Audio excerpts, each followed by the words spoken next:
고린도전서 14장 제가 먼저 1절부터 19절까지 말씀을 읽도록 하겠습니다. 사랑을 추구하며 신령한 것들을 사모하되 특별히 예언을 하려고 하라. 방언을 말하는 자는 사람에게 하지 아니하고 하나님께 하나니 이는 알아듣는 자가 없고 영으로 비밀을 말함이라. 그러나 예언하는 자는 사람에게 말하여 덕을 세우며 권면하며 위로하는 것이요 방언을 말하는 자는 자기의 덕을 세우고 예언하는 자는 교회의 덕을 세우나니 나는 너희가 다 방언 말하기를 원하나 특별히 예언하기를 원하노라. 만일 방언을 말하는 자가 통역하여 교회의 덕을 세우지 아니하면 예언하는 자만 못하니라. 그런즉 형제들아 내가 너희에게 나아가서 방언으로 말하고 계시나 지식이나 예언이나 가르치는 것으로 말하지 아니하면 너희에게 무엇이 유익하리요? 혹 필이나 검은고와 같이 생명 없는 것이 소리를 낼 때에 그 음의 분별을 나타내지 아니하면 필이 부는 것인지 검은고 타는 것인지 어찌 알게 되리요? 만일 나팔이 분명하지 못한 소리를 내면 누가 전투를 준비하리요? 이와 같이 너희도 혀로서 알아듣기 쉬운 말을 하지 아니하면 그 말하는 것을 어찌 알리요? 이는 허공에다 말하는 것이라. 이같이 세상에 소리의 종류가 많으나 뜻없는 소리는 없나니 그러므로 내가 그 소리의 뜻을 알지 못하면 내가 말하는 자에게 외국인이 되고 말하는 자도 내게 외국인이 되리니 그러므로 너희도 영적인 것을 사모하는 자인즉 교회의 덕을 세우기 위하여 그것이 풍성하기를 구하라. 그러므로 방언을 말하는 자는 통역하기를 기도할지니 내가 만일 방언으로 기도하면 나의 영이 기도하거니와 나의 마음은 열매를 맺지 못하리라. 그러면 어떻게 할까? 내가 영으로 기도하고 또 마음으로 기도하며 내가 영으로 찬송하고 또 마음으로 찬송하리라. 그렇지 아니하면 내가 영으로 축복할 때에 알지 못하는 처지에 있는 자가 내가 무슨 말을 하는지 알지 못하고 내 감사에 어찌 아멘 하리요?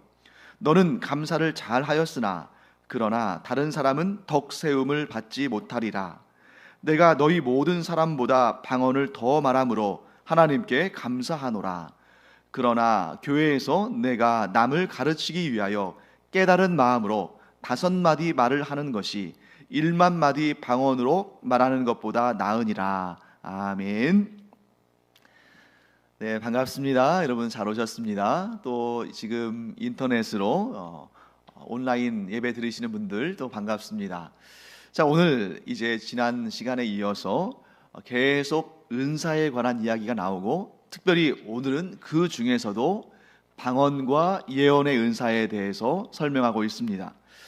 여러분들이 또 착각하실 수 있기 때문에 먼저 여러분들이 오해하실 수 있는 부분들을 또 좀 설명을 드린 다음에 시작하겠습니다. 여기에서 방언, 예언 이런 은사들이 나오는데 방언의 은사는 뭐 우리가 알고 있죠.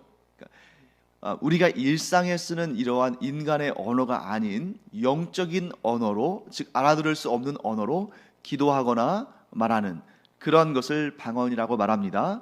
그런데 이 방언은 가짜도 굉장히 많다.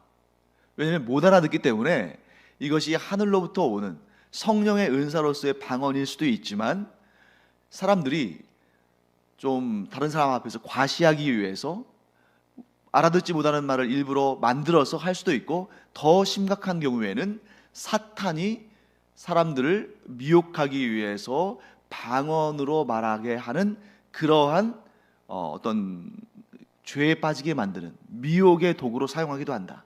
그래서 많은 분들이 잘 모르실 수 있습니다만 다른 종교에서도 불교나 힌두교나 이슬람이나 다른 종교에서도 신비주의를 강조하는 그러한 분파들 가운데는 방언으로 말하는 것들이 많이 있습니다. 그러니까 우리는 기독교 안에서만 생각하니까 기독교의 방언, 또 기독교에만 방언이 있는 걸로 생각하는데 그렇지가 않아요.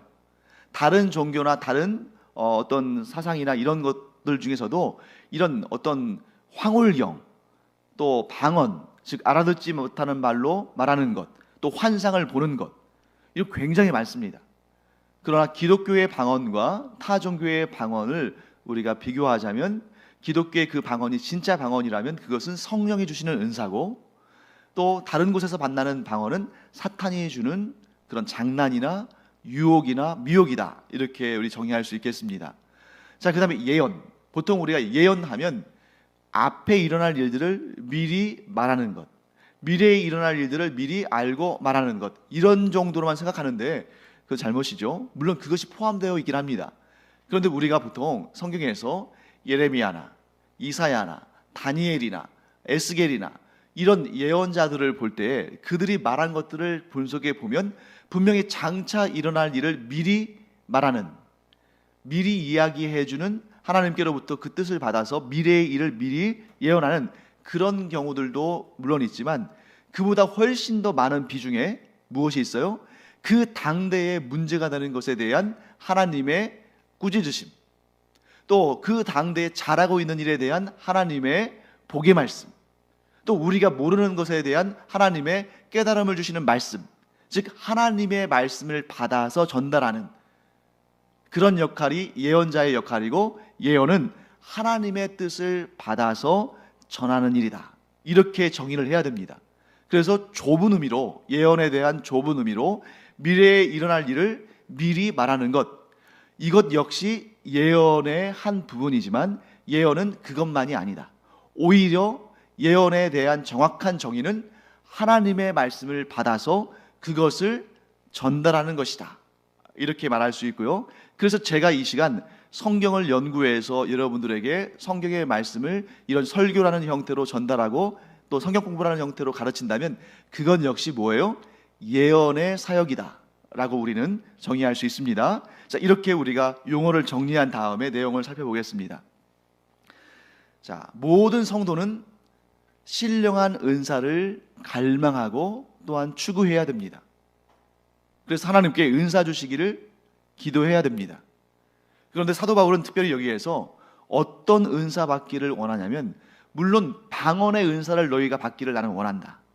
그런데 그 모든 은사를 다 받을 수 없다면, 여러분 모든 걸 다 가질 수 없다면 우선순위를 정해서 제일 중요한 것부터 받아야 하잖아요. 이제 우리가 인간이 완벽하고 완전하다면 모든 걸 다 할 수 있겠지만, 또 인간이 가지고 있는 시간이 이 땅에서의 우리의 인생이 영원하다면 우리가 천천히 구해도 되지만 그렇지 않죠. 우리의 능력은 한계가 있고 우리의 이 땅에서의 삶도 정해져 있는 한계가 있기 때문에 그 사이에서 우리가 구한다면 가장 소중한 것부터 구해야죠. 그래서 그 은사들 가운데 무엇을 더 구하라고 권면합니까? 예언의 은사를 더 구하라 라고 말합니다. 그래서 방언과 예언의 차이가 뭐냐 한번 간략하게 살펴볼까요? 방언은 사람에게 말하는 것이 아니라 하나님께 말하는 것이다. 그러면 예언은 뭐겠어요? 예언은 하나님께 말하는 것이 아니라 사람에게 말하는 것이다. 즉 방언은 하나님께 기도할 때 주로 사용하는 것이고, 예언은 하나님의 말씀을 받아서 사람들에게 전달할 때 사용되어지는 은사다 하는 것입니다. 그리고 방언은 아무도 그것을 알아듣지 못합니다. 심지어 본인도 알아듣지 못해요. 통역의 은사를 받아서 이 방언이 무슨 뜻인지를 알 수 있는 그런 은사가 있지 않는 이상은 방언을 말하는 본인도 그것이 무슨 뜻인지 알지 못합니다. 방언은 영으로서 비밀을 말하는 것인데 그 비밀을 자신도 모르는 거죠. 반면에 예언은 분명한 뜻을 압니다. 왜? 우리가 아는, 우리가 이해할 수 있는 언어로 전달되기 때문에. 그리고 예언은 아까 제가 말씀드린 것처럼 단순하게 미래에 일어나는 일들을, 그 정보를 전달하는 그런 목적이 아니고, 예언의 목적은 뭐냐면 이 성경에 나오는 말씀처럼 성도들 간에 덕을 끼치고 위로하고 격려하고 세워주고 바른 길로 가게 하는 그러한 교훈적인, 또 힘을 실어주는, 또 하나가 되게 하는 그러한 목적을 위해서 하나님께서 우리가 사람들이 알아들을 수 있는 말로 전하도록 주신 은사입니다. 그래서 방언은 자기에게만 덕을 끼쳐요. 예언은 공동체에 덕을 끼칩니다. 딱 한 가지 예외가 있죠. 방언이 통역하는 사람에 의해서 성도들이 우리가 알아들을 수 있는 말로 전달되었을 때에만 공동체에 또 다른 사람들에게 유익을 끼칠 수 있습니다. 하지만 방언은 방언 그 자체로만, 통역 없이 방언 자체로만 나올 때는 공동체에 유익은 끼칠 수 없습니다. 공동체에 유익을 끼치지 못하는 정도에서 그치는 것이 아니라 그것이 굉장히 위험한 시험거리도 될 수 있습니다. 어떤 경우에 방언하는 자가 자기가 영적으로 훨씬 더 우월한 지위에 있다고 자랑할 때, 또 그 방언을 듣는 사람들이 이게 무슨 뜻인지 모르겠는데 자기는 방언하지 못할 때에 상대적으로 박탈감을 느낄 때, 이 교회의 하나됨이 깨지게 되는 거죠. 그래서 저는 교회 공동체에서 이렇게 은밀하게 스스로 이제 기도할 때 조용히 방언하는 것을 교회가 제지할 필요는 없죠. 본인도 그렇게 기도할 자유가 있으니까. 그러나 만약에 기도하는 이 시간에 막 큰 소리로, 너무나 큰 소리로 방언하는 것은 교회의 덕을 해칠 수 있기 때문에 제재해야 될 부분입니다. 그러면 이 방언이 하나님께로부터 온 것인지, 즉 성령의 은사로 온 것인지, 아니면 사탄의 미혹거리인지를 구분할 수 있는 방법이 있어요. 그것이 뭐냐면, 자, 당신이 지금 하는 방언이 교회 성도들에게 어쩌면 좋지 않은 영향을 미칠 수 있다 하는 것을, 그런 의사를 예를 들어서 목회자가 전달하고 좀 조용히 하거나 알아들을 수 있는 말로 기도하십시오, 이렇게 말했을 때 그것을 절제할 수 있으면 성령의 은사로서 주어진 방언이고, 그렇게 제재를 가했음에도 불구하고 참을 수 없어서 계속 그 방언이 나온다면 그것은 하나님께서 주신 은사, 즉 성령의 은사가 아닐 가능성이 굉장히 크다, 이렇게 말할 수 있습니다. 또한 그렇게 제재를 했음에도 불구하고 계속 큰 소리로 방언한다는 것은 그 저희가 의심스럽죠. 어떤 저희겠어요? 자신을 드러내고자 하는, 자신을 과시하고자 하는, 다른 사람들은 안중에도 없는 그러한 아주 좋지 않은 동기가 그 안에 있다는 것을 얼마든지 의심해 볼 수 있습니다. 그래서 방언의 기도를 하는 것을 막 일부러 막 이렇게 유도하는 그런 교회들도 있잖아요. 그건 성경적이지 못한 거예요. 그러니까 잘못됐다라고 단죄까지 할 수는 없지만 성숙하지 못한 자세다. 사도 바울이 지금 뭐라고 말합니까? 내가 당신들보다 이 방언의 은사를 더욱 받아서 누구보다 더 방언의 기도를 많이 하지만, 그럼에도 나는 공동체의 유익을 위해서 1만 마디에 알아듣지 못하는 방언으로 기도하는 것보다 5마디에 알아듣는 단어로, 알아듣는 말로 예언하는 것을 더 좋다고 여긴다 라고 하는 것을 볼 수 있습니다. 그래서 개인의 영적인 유익의 차원에서는 방언은 매우 귀한 은사고 우리는 방언의 은사도 구해야 됩니다. 방언의 은사가 요즘에는 별로 좀 이렇게 많이 이렇게 회자되지 않죠. 그렇기 때문에 방언의 은사는 귀한 것이 아니다 라고 생각하는 것도 잘못된 생각이에요. 우리의 개인의 영적인 유익을 위해서 방언의 은사도 구해야 되는데, 사도 바울의 권면처럼 방언의 은사를 구할 때는 통역의 은사도 함께 구해야 됩니다. 방언과 통역의 은사를 함께 구한다. 이것이 이제 사도 바울의 가르침인 것이죠. 그런데 여러분, 이 성경에는 흐름이 있잖아요. 이 고린도전서에는 흐름이 있습니다. 고린도전서의 그 흐름 가운데 우리가 이 고린도전서의 고린도전서를 쓴 사도 바울의 그 말을, 그의 자세를 한마디로, 한 줄로 요약한다면, 내가 얼마든지 누릴 수 있는 자유가 있지만 공동체, 즉 교회 공동체의 덕을 세우기 위해서, 그리고 한 사람이라도 더 구원받도록 하기 위해서 내가 절제한다. 즉 나의 목표는 교회의 덕을 세우는 것이고 한 명이라도 더 구원받도록 하는 것이다. 이게 이제 고린도전서의 그 밑바탕에 깔려있는 사도 바울의 중요한 그러한 정서입니다. 그렇기 때문에 예언을 더 강조하는 것입니다. 왜냐하면 방언은, 뒤에도 그런 내용이 나옵니다만, 방언은 교회 밖에 있을 때에는 기적으로서 역사합니다. 자, 교회 밖에 있을 때, 그러니까 예를 들어서 오순절 마가의 다락방에 성령이 강림하시고 막 사람들이 방언으로 기도하기 시작했죠. 방언으로 기도하기 시작했습니다. 그때에 그 마가의 다락방에 있지 않고 바깥에 있었던 사람들이 세계 각지에서 온 사람들이 그 방언 기도를 듣고 깜짝 놀랐어요. 그리고 놀라운 하나님의 역사가 일어난다는 것을 알고 그날에 예수 믿기로 작정한 사람들도 많았습니다. 교회 바깥에 있는 사람들, 복음 바깥에 있는 사람들에게는 이 방언이 놀라운 표적으로 역사해요. 그런데 일단 그 표적을 보고 예수 그리스도를 구주로 영접하고 하나님의 구원의 백성이 됐다면 그 다음에 그들이 이제 교회 공동체를 이루는 거죠. 교회 공동체 안으로 들어왔을 때에는 방언은 더 이상 표적이 아닙니다.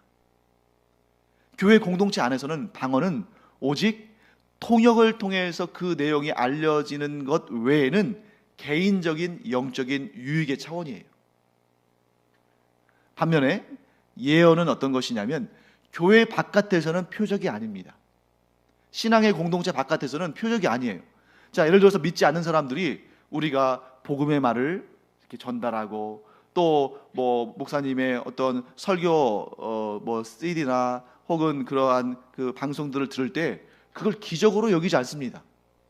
뻔하다고 생각하죠. 그렇죠? 그럼 다 알아듣는 말, 아유 뻔한 또 복음 내용 또 얘기하는구나, 그냥 뻔하게 듣는 거죠. 하지만 교회 안으로 들어오면 예언보다 더 복되고 은혜로운 하나님의 말씀이 전달되는 수단은 없는 것입니다. 그래서 일단 신앙을 갖지 않은 사람들에게 방언은 표적으로 역사하지만 일단 신앙을 가진 사람들에게는 하나님의 말씀을 전달하는 가장 유용한 수단이자 하나님의 통로는 예언이다. 그렇기 때문에 교회 안, 지금 고린도 교회는 교회 아니잖아요. 성도의 공동체 안에서는 너희들이 개인적인 영적인 유익의 차원에서 방언에 기도하는 거 참 좋다. 그러나 공동체의 덕을 세우고 우리의 믿음을 더 든든히 하고 단단하게 하고 우리가 하나님의 나라를 향해서 소망을 품는 것은 예언을 통해서 이루어지는 것이니 너희가 모두 예언의 은사를 받기를 하나님께 간절히 구하라. 자, 여기에서 우리가 또 하나 알 수 있는 것이 무엇입니까? 예언의 은사는 단지 이와 같이 강단에서 설교를 하는 것만으로 그치는 것이 아니라 각각의 성도들이 자기의 자녀들에게 하나님의 말씀을 스스로 먼저 깨닫고 그것을 가르치는 것, 성도들이 모여서 또 하나님의 말씀으로 서로 권면하고 위로하고 격려하는 것, 이 모든 것이 예언이라는 것이죠. 그런 차원에서 본다면 여러분과 저는 모두 예언의 은사를 받은 사람들입니다. 그러니까 우리 가운데 방언의 은사를 받지 않은 사람은 물론 많이 있죠. 그런데 예언의 은사를 받지 못한 사람은 저는 그렇게 많지 않다고 생각합니다. 거의 특히 이렇게 말씀을 사모하고 또 성경을 배우기를 원하는 분들은 거의 대부분 아직 덜 성숙했을 수는 있지만 예언의 은사를 받았다. 그래서 하나님의 말씀을 듣고 그 말씀에 반응하는 것이고 또 그 하나님의 말씀을 사모해서 더 듣기를 원하고 공부하기를 원하는, 더 자세히 알기를 원하는, 또한 그 깨달은 말씀으로 성도 간에 격려하고 위로하고, 내 개인적인 사적인 감정이 아니라 하나님의 말씀으로 축복하고 위로하고 권면하고 격려하고 또 우리 자녀들에게 어떻게 해서든지 간에 하나님의 말씀을 가르치기를 원하고 예언의 은사를 받은 거예요. 우리가 너무 겸손해서 예언의 은사는 목사님 정도나 받으시는 것이고 우리에게 나에게 무슨 예언의 은사가 있겠습니까? 그게 아니라는 거예요. 예언의 은사는 무엇으로 증명됩니까? 하나님의 말씀을 배우기를 사모하고 또한 그 하나님의 말씀을 깨달아 알기를 원해서 그래서 그것을 배우고 또 그 말씀으로 격려하고 가르치고 칭찬하고 축복하는 이 모든 것이 예언의 은사의 차원에서 이루어지는 것이다 하는 것을 우리가 알 수 있습니다. 그런데 여기에서 여러분들이 조금 어렵게 느껴지실 만한 또는 의아하게 생각하실 만한 구절이 있기 때문에 제가 그 구절 한 구절을 또 설명하겠습니다. 우리 14절 말씀 한번 보실까요? 14절 말씀 보시면 이런 말씀이 있죠. 내가 만일 방언으로 기도하면 나의 영이 기도하거니와 나의 마음은 열매를 맺지 못하리라. 제가 지금 쭉 설명드렸기 때문에 여러분들이 대략적으로 이 의미의 뉘앙스는 이해가 되실 거예요. 뭐냐면 내가 방언으로 기도를 하면 나의 영이 기도를 하는 것입니다. 그런데 나의 마음은 열매를 맺지 못한다. 이 표현은 뭐냐면 내가 이해하지를 못한다는 거예요. 내가 방언으로 기도를 하기 때문에 나의 영은 기쁘게, 때로는 슬프게, 때로는 애통해하며, 때로는 기뻐하며 이렇게 기도를 하지만, 그런데 정작 나의 생각은, 나의 마음은, 나의 의식은, 나의 이성은 그것을 이해하지 못하기 때문에 그 열매를 맺지는 못한다. 열매가 뭡니까? 무엇인가를 심었을 때 그것이 나는 거잖아요. 그러니까 그 말씀이 우리 안에 심어졌을 때 말씀의 열매가 나는 것처럼 그렇게 열매가 맺혀져야 되는데 못 알아들으니까, 이게 무엇을 심었는지도 모르니까, 그래서 이 나의 마음은 열매를 맺지 못하리라, 이 표현이 상당히 시적이고 모호하잖아요. 그래서 제가 이제 여러 성경들을 찾아서 비교하는데 우리말 성경이라고 최근에 번역되어진 성경에는 이 구절을 이렇게 번역하고 있습니다. 만일 내가 방언으로 기도하면 내 영은 기도할지라도 내 이성은 이해하지 못합니다. 내 마음에, 나의 마음은 열매를 맺지 못하리라, 이 부분을 이렇게 해석했어요. 내 이성은 이해하지 못합니다.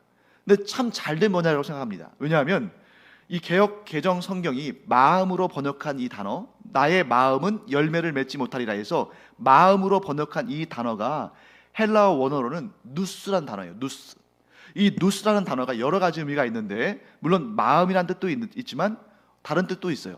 이해력, 사고, 이성, 이런 뜻이 있습니다. 그러니까 이걸 마음으로 번역할 수도 있지만 보다 더 정확하게 해석하려면 내 이성은 이해를 못합니다. 나의 사고는 이해를 못합니다. 나의 지적인 능력이 그것을 이해를 못합니다. 이렇게 해석하는 것이 훨씬 더 자연스럽죠. 그래서 이런 뜻이겠습니다. 내가 이해할 수 없는 언어인 방언으로 기도하면 내 영은 기도하고 있는 것이 분명한 사실이지만 나의 이성적 그리고 지성적 영역에서는 그 말을 이해할 수는 없습니다. 이렇게 우리 해석할 수가 있겠습니다. 자, 그 다음에 이제 우리 20절부터 25절 말씀 한번 읽어볼까요? 다 앞에 설명한 내용입니다만 한번 읽어보겠습니다. 형제들아, 지혜에는 아이가 되지 말고 악에는 어린아이가 되라. 지혜에는 장성한 사람이 되라. 율법에 기록된 바 주께서 이르시되 내가 다른 방언을 말하는 자와 다른 입술로 이 백성에게 말할지라도 그들이 여전히 듣지 아니하리라 하였으니, 그러므로 방언은 믿는 자들을 위하지 아니하고 믿지 아니하는 자들을 위하는 표적이나 예언은 믿지 아니하는 자들을 위하지 않고 믿는 자들을 위함이니라. 그러므로 온 교회가 함께 모여 다 방언으로 말하면 알지 못하는 자들이나 믿지 아니하는 자들이 들어와서 너희를 미쳤다 하지 아니하겠느냐. 그러나 다 예언을 하면 믿지 아니하는 자들이나 알지 못하는 자들이 들어와서 모든 사람에게 책망을 들으며 모든 사람에게 판단을 받고 그 마음에 숨은 일들이 드러나게 되므로 엎드리어 하나님께 경배하며 하나님이 참으로 너희 가운데 계신다 전파하리라. 자, 아멘. 아까 제가 말씀드린 내용 이제 이해가 되시죠? 자, 방언은 믿지 않는 자들에게 야, 신령한 세계가 있구나, 하나님이 존재하시는구나, 뭔가 우리가 알지 못하는 그런 세계가 있구나 하는 것을 깨닫게 해서 그 사람들의 발걸음이 교회로 들어오도록 합니다. 이 사람들이 일단 그런 방언과 같은 표적을 보면서 교회 안으로 들어왔어요. 그런데 교회 안에서 들어와서 보니까 계속 사람들이 자기들이 알아듣지 못하는 말로, 그러니까 이 사람들은 아직 초신자예요. 아직 복음의 내용도 잘 모릅니다. 교회 안에 들어와 있지만 아직 어리고 미성숙한 그런 사람들이에요. 그런데 계속 교회에서 막 방언으로만 기도하는 거예요, 사람들이. 그러면 이 사람들은 아직 믿음에 대한 내용도 없고 복음에 대해서도 알지 못하고 방언의 토교의 은사 같은 것은 아예 꿈도 못 꾸겠죠. 그런 상황에서 교회에서 듣는 것이 전부 알아듣지 못하는 방언뿐이에요. 그러면 이 사람들이 뭐라고 생각하겠습니까? 야, 이게 뭐야? 미친 사람들 아니야? 무슨 말인지 도통 알아들을 수가 없네? 그렇게 될 겁니다. 그런데 교회 안에 일단 방언을 보고 뭔가 특별한 신령한 세계가 있는 것을 알고 교회 안으로 들어왔습니다. 그래서 교회 안에 들어왔는데 그 사람들, 나는 방언의 은사를 받아서 얼마든지 방언으로 기도할 수 있지만 그 아직 온전한 믿음을 갖고 있지 않은 사람들을 위해서 그들이 알아들을 수 있는 말로 하나님의 말씀을 전하면, 즉 예언을 하면 이 사람들이 어떻게 되는 거예요? 야, 그렇구나. 내가 전에는 몰랐는데, 내가 죄 가운데 있을 때는 이것이 잘못인지 몰랐는데, 이 하나님의 말씀을 듣고 보니까 내가 죄인이구나.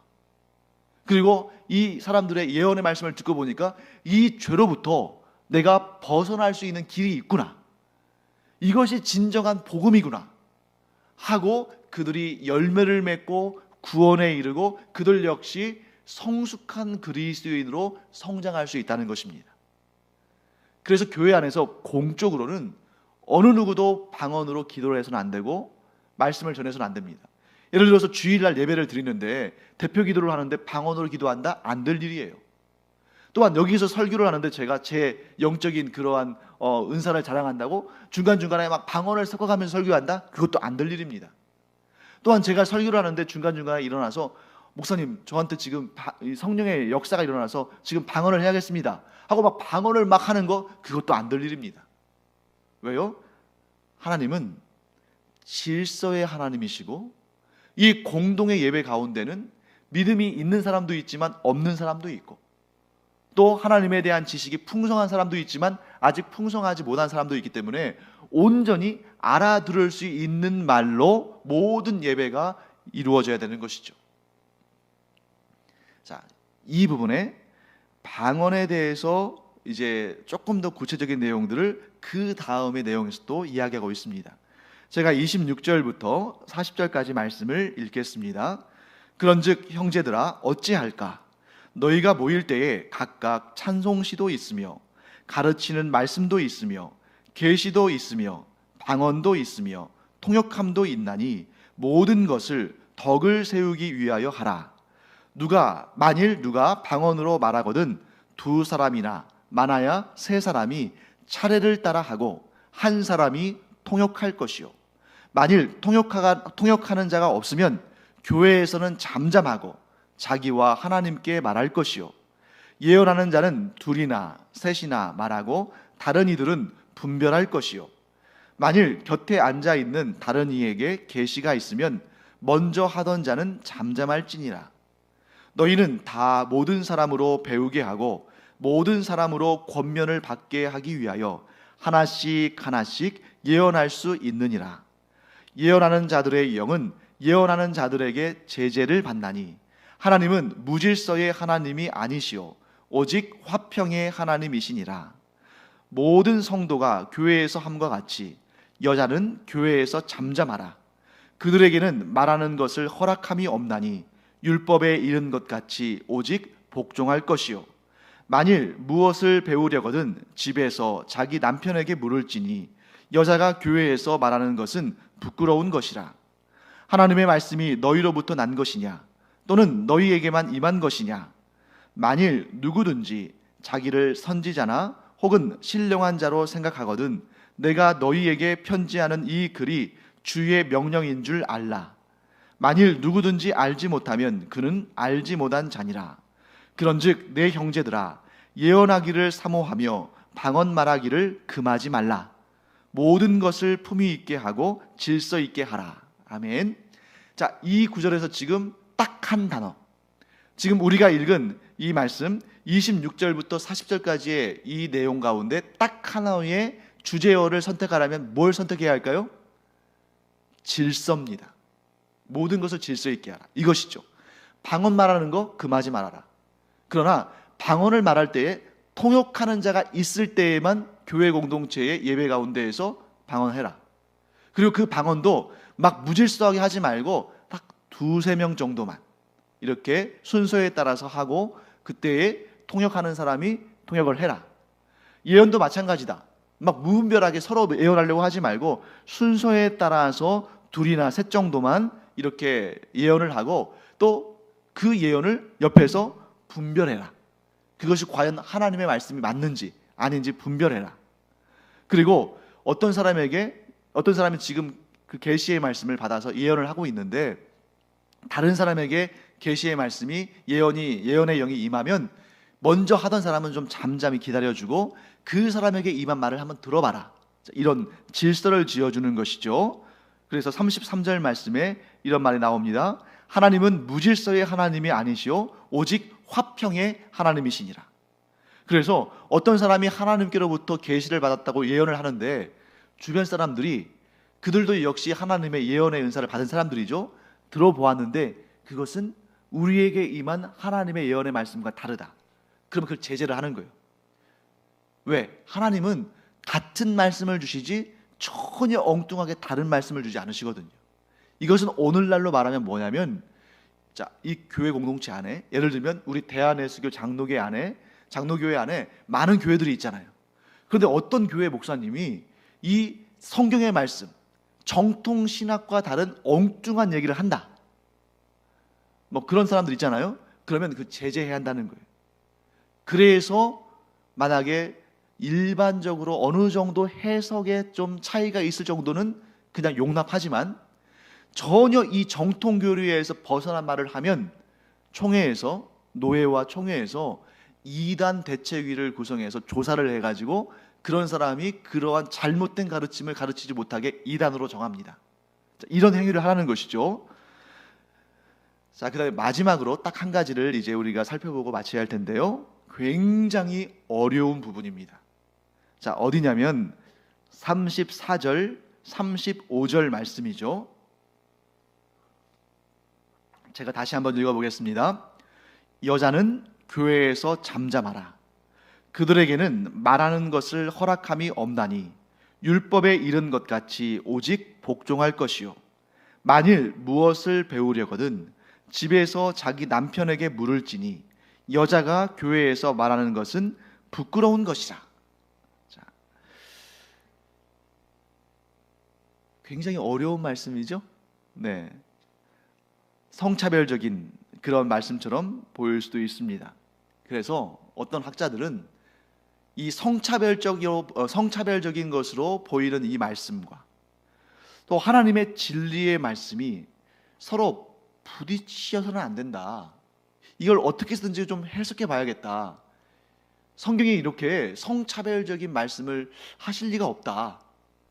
이렇게 생각해가지고 어떠한 이론을 펼쳤냐면, 어떠한 설명을 했냐면, 여자는 교회에서 잠잠하라 라는 이 사도 바울의 권면은 전반적인 내용이 아니고, 전체적인 내용이 아니고, 이 고린도 교회만의 특별한 상황에 따른, 즉 고린도 교회에만 적용되어지는 권면이라고 말하는 학자들도 있습니다.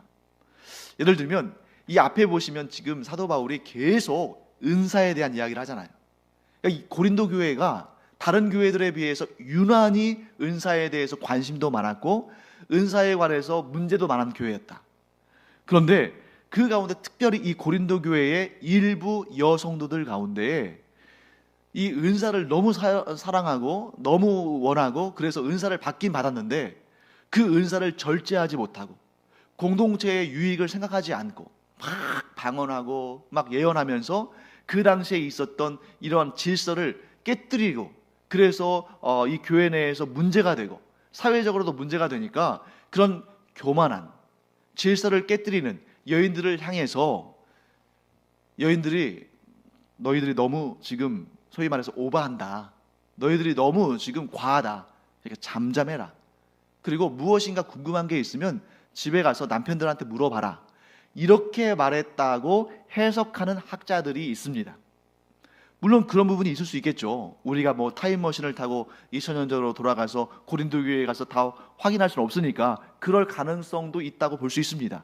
하지만 저는 그것은 어디까지나 해석의 차원이지 본문의 어디에도 그런 여인들로 인해서 사도 바울이 고린도 교회에 문제가 되는 그런 교만한 여성들을 향해서 이렇게 말했다는 그런 근거는 없습니다. 저는 이렇게 생각합니다. 분명히 오늘날 우리 이 시대에 양성평등이 어느 정도 이루어져 있는 이 시대의 관점에서 2000년 전에 고린도 교회에 있었던 일을 또 사도 바울의 권면을 보면 분명히 성차별적입니다. 그렇지 않다고 말할 수 없어요. 성차별적이에요. 오늘날의 관점에서 본다면. 그런데 만일 우리가 진짜 그럴 수 있는 능력이 생겨가지고 2000년 전으로 시간 여행을 해서 2000년 전에 그 고린도 교회의 성도들, 특별히 그 고린도 교회 안에 있는 여성들을 우리가 직접 만나서 대화할 수 있다면, 그래서 우리가 이 고린도전서 이 말씀을 보여주면서 이거 너무 성차별적이지 않습니까? 왜 고린도 교회 안에는 이렇게 양성평등이 없고 성차별적인 이런 일들이 이루어지고 있습니까? 이렇게 우리가 묻는다면 오히려 그 여성들이 깜짝 놀라면서 성차별이 뭐예요? 우리는 그렇게 생각하지 않는데요. 너무 자연스러운데, 우리는 사도 바울의 이야기를 들을 때 우리가 여자지만 우리도 고개를 끄덕였는데요. 이렇게 말할 가능성이 훨씬 더 큽니다. 뭐냐면 오늘날 우리가 이 시대의 시대적인 상황과 환경과 이 세태를 가지고 이런 어느 정도 양성평등의 이러한 관점을 가지고 2000년 전의 문화나 그들의 상황이나 그들의 처한 현실을 보면 이해되지 않는 것들이 너무 많은 거예요. 역으로 만일 우리 주님께서 언제 재림하실지 모르지만 지금 우리가 살아가는 이 시대로부터 2000년이 지난 다음에 그 시대에 사는 사람들이 타임머신을 타고 우리가 사는 이 시대로 와서 본다면 또 이해하지 못할 부분이 너무나 많겠죠. 양성의 평등이나 또는 사람들의 지도력의 문제나 사람들의 문화나 사고방식이나 이런 것들이 이해가 안 되는 게 너무 많을 것입니다.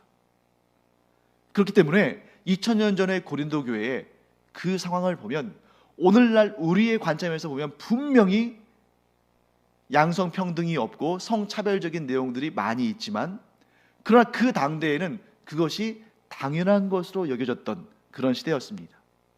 그럼에도 불구하고 복음은 항상 어떻게 진행이 됩니까? 복음이 전달되는 곳마다 이런 차별이나 문제나 모순이나 적폐나 이런 것들이 점점 더 개선되어지고 좋아지는 쪽으로 발전하고 있다는 거예요. 자, 예를 들어 보겠습니다. 기독교의 역사는 몇 년입니까? 2000년이죠. 예수 그리스도께서 이 땅에 오신 그 시점으로부터 교회가 시작됐기 때문에 개신교회, 즉 우리 그리스도교회의 역사는 2000년입니다. 반면에 이슬람교회의 역사는 몇 년입니까? 자, 여러분들 이렇게 이해하시면 돼요. 예수님께서 이 땅에 강생하신 후에 600년이 지나서 마호멧이 태어났다고 보시면 돼요. 그러면 개신교, 우리 그리스도교회의 역사는 2000년이고 이슬람의 역사는 그보다 600년이 짧은 1400년입니다. 많은 분들이 이슬람교가 더 오래된 것으로 착각하는 경우들이 있어요. 왜냐하면 이 이슬람교를 보면 막 이렇게 의상도 전통적인 의상에다가 또 그들의 율법도 굉장히 오래전 옛날 것을 그냥 쓰고 하니까, 이슬람교는 기독교보다 무려 600살이나 어립니다. 훨씬 더 후대에 시작됐죠. 그리고 오늘날까지 이렇게 쭉 이어져 오고 있습니다. 근데 이슬람교의 여성 차별이 어떤지 여러분 아시죠? 그 원리적인, 즉 원리 원칙을 강조하는 그런 보수적인 이슬람교는 아직도 일부 다처제 허용하고, 또 아직도 여성을 자기의 소유물로 여기고, 아직도 그 집안의 남성들이 그 가정의 여성이 기독교로 개종하거나 이슬람으로부터 벗어나면 죽여도 괜찮은, 그들의 샤리아법에 의하면 오히려 다른 사람들이 죽이는 것이 아니라 명예살인해서 자기 집안의 여성들을 그들의 율법을 어겼을 때에 그 집안의 가족과 친척들 남성들이 그 여인을 죽여도 아무 문제가 없는 그런 시대. 그리고 여전히 지금도 온 몸을 이렇게 둘러 덮고, 그래서 얼굴을 보여서는 안 되고, 그러니까 심지어 이제 뭐 배구나 농구 같은 경기를 올림픽에서 해도 그런 아주 이 타이트한 이슬람 원리 원칙을 지키는 나라들은 다 온몸을 이렇게 싹 감고 나오는 그런 유니폼을 아마 보신 적이 있으실 거예요. 자, 반면에 기독교는 물론 초창기에는 이런 오늘날의 관점에서 보면 성적인 차별이 존재하는 것처럼 보이지만 점점 어떻게 됐습니까? 여성의 인권을 향상시키는, 그래서 지금 기독교 국가라고 말할 수는 없을지라도 기독교 사상이 그 나라의 건국의 이념인 나라들은 모두 보면 다 여성의 인권을 강조하고 존중해주는 그런 나라들이 됐어요. 예를 들면 유럽의 국가들, 미국, 캐나다.